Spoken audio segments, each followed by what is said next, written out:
Hey guys, welcome back to the channel and to my BMW X3. Now, if you remember a couple of months ago, I did a video on the MMB CarPlay Android box for BMW, which essentially converts your iDrive screen into a full-fledged Android operating system.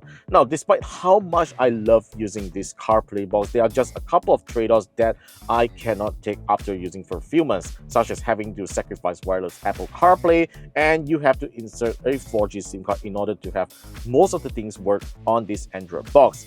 Thankfully, MMB has finally released an upgraded version of the CarPlay box for BMW. This is the upgraded version with dual Wi-Fi and dual Bluetooth connection, and we are going to talk about it on how much improvements that it has over the O1.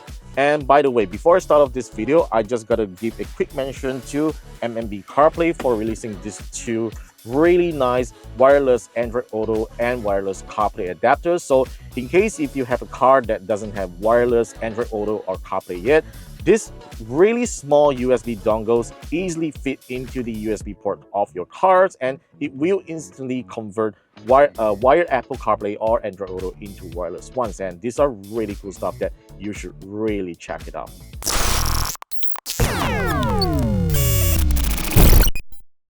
Now, it is really easy to differentiate between the old and new MMB CarPlay box for BMW. You'll notice that the stripes on the new one is thicker, which I think it looks really nice.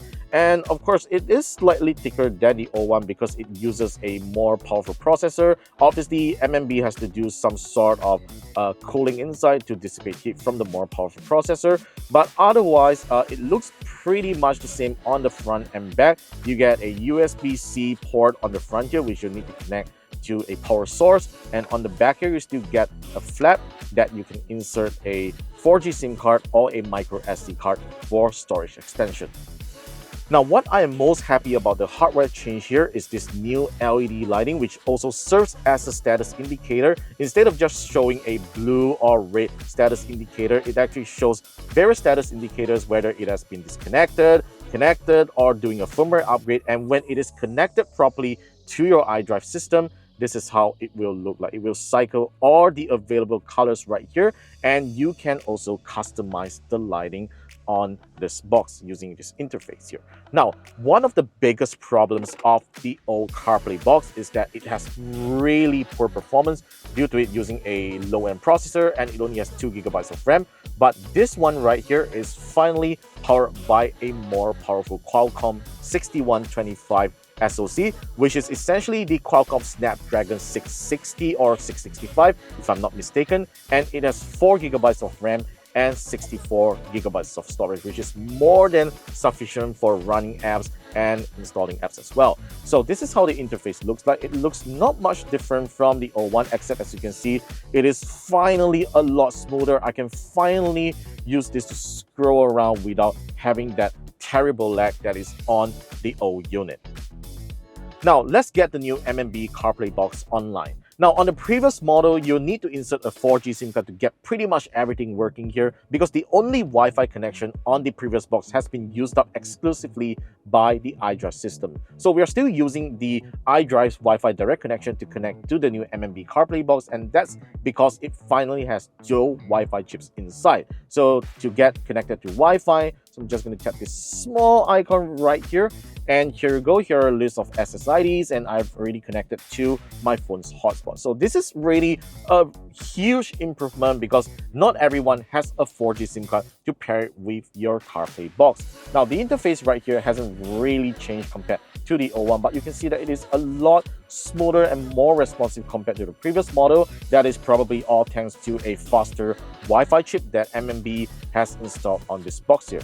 And another problem that I used to have with the older box is app scaling issues. Now, let's first launch Netflix and see whether it has changed. Now, this is how Netflix looks like. So if we go to the home screen, so yeah, it looks pretty weird on this BMW's wide screen here because yeah, this is the aspect ratio that it has. But I can tell you that the app scaling has improved so much that you can see that you can finally see proper movie thumbnails in this widescreen aspect ratio as compared to like pretty vertical and not a very optimized user interface back on the older MMB CarPlay box. So we're just going to play something here. Now, obviously, this kind of thing, you do not expect it to have White Vine L1 certification and all that. So it doesn't support playing Netflix in HD. But now let's just play Emily in Paris Season 4. That's something that I want to catch. Audio works great. And you can see that it's not as choppy as before. You can definitely still notice that it's not like the smoothest experience, but I can tell that it looks way, way, way better than the older MMB CarPlay Android box. All right, so let's just quickly exit Netflix. And next, we're going to head on to some navigation apps such as Waze, all right? So Waze probably is just going to look like widescreen. So there you go. It looks really nice as well. Scrolling is very, very smooth, much improved compared to the older MMB CarPlay box. So let's try to navigate somewhere else. So it already has a built-in GPS. Let's just hit home, for instance. Okay, and tap on go now. Hello, and welcome to the blog. Very nice. Okay, so yep, this is how Waze works on the new MMB CarPlay box. Overall, performance is definitely a lot better compared to the old MMB CarPlay box. Okay, now let's just quit this and check out some of the things. So we have an LED app here, which essentially changes the LED lighting on the new MMB CarPlay box. So you can choose the colors that you want and choose custom lighting effects at the bottom. These are very small buttons, but something that you got to get used to it. And I would advise that you stop your car before changing all the settings. Now, you do also get some other features here. Now, you also get this new thing called X thing, which I mentioned earlier. It is for wireless Android Auto, and let's head on over to it. So I'm now going to connect a phone which I already have it configured here. So let's just wait for a bit for Android Auto to show up. Later. All right, this is how wireless Android Auto looks like on my iDrive screen using the MMB CarPlay box for BMW. But as you can see, it is not a perfect experience as it looks stretched and everything. This is probably due to the app not recognizing the aspect ratio that my iDrive has. So you're getting this very stretched interface here, which doesn't look too nice. But on the bright side, you can finally use Android Auto on your BMW's iDrive screen in case if you're not using an iPhone. And it also supports wireless Apple CarPlay as well in case if you want to use that. So phone calls and everything will work as usual, as it will be using your BMW's microphone and all that, and it works great. There's no delays at all that I can detect while I'm using it. So let's go back to the home screen here. So overall, I think the new MMB CarPlay box for BMW is a big improvement over the old one. It costs $269 which to be honest, for most people out there, you might find it a bit pricey, but as compared to changing the entire screen to a Android screen and all that, it is definitely way cheaper to do that, and way cheaper to get the MMB CarPlay box as compared to retrofitting your CarPlay display. Now, the only thing here is that if you are driving a newer BMW with iDrive 8.5, you will not be able to use the MMB CarPlay box soon, so do take note of that because apparently the company has patched up that one. And one thing that I think MMB has done really well here is that they have pre-installed the new CarPlay box with Android 13, which is quite a recent Android operating system, and they do even have a updater right here. So you can upgrade the firmware of this MMB CarPlay box, which is really not possible with the old one, so that you get some new features and better reliability as time passes. All right.